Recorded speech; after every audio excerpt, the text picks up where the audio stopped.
Good afternoon, and thank you for joining us for news updates. My name is Tandiwe Mzumara.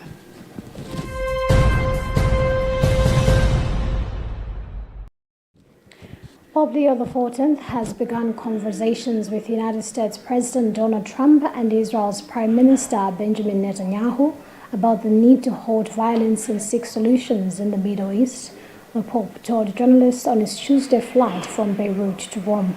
The wide-ranging news conference also touched on Ukraine, the Catholic Church in Germany, and Pope Leo's own election as Pope, among other topics, in response to a question referring to Hezbollah, an Iran-backed political party and militia that holds significant influence in Lebanon. The Pope said that during the trip he also held personal meetings with representatives of unnamed political groups involved in regional conflicts.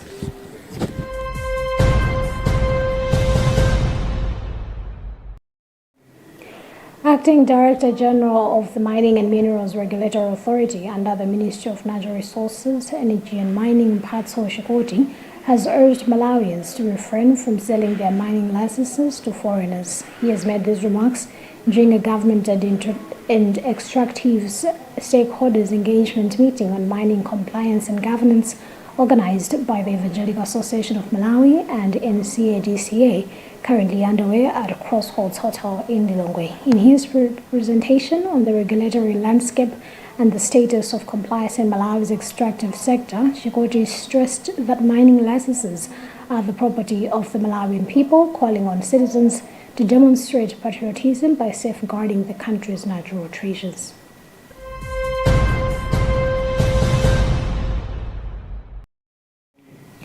Malawi has today joined the rest of the world in commemorating the International Day of Persons with Disabilities, observed under the theme Fostering Disability-Inclusive Societies for Advancing Social Progress. The event is being held at Embangweni in Mzimba district, where Minister of Gender Mary Navicha inaugurated celebrations with a visit to Embangweni Primary School for children with hearing impairment. During her visit, Navicha donated soap and porridge flour to support the school. The International Day of Persons with Disabilities, observed annually on the 3rd of December, was proclaimed by the United Nations in 1992 to raise awareness of the rights and well-being of persons with disabilities worldwide.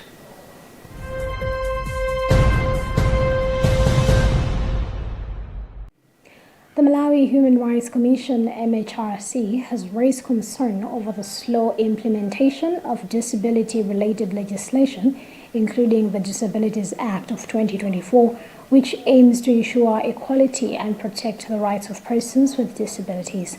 The Commission has noted that people with disabilities still face challenges such as limited access to education, health care, employment, and information. It has warned that these barriers hinder national development and social cohesion. The MHRC has since urged authorities to implement disability-responsive policies and programs to promote inclusion and address these systemic challenges.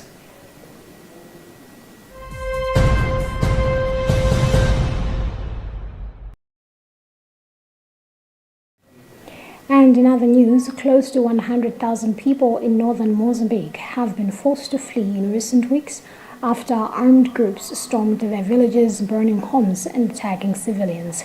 In Nampula province, schools, churches and open spaces are crowded with newly arrived families. This is the fourth massive influx of displaced people in recent months, and it is putting pressure on already fragile host communities. The insurrection of fighters affiliated with the so-called Islamic State has already displaced more than 1.3 million people since it began in Cabo Delgado, the country's northernmost state, in 2017.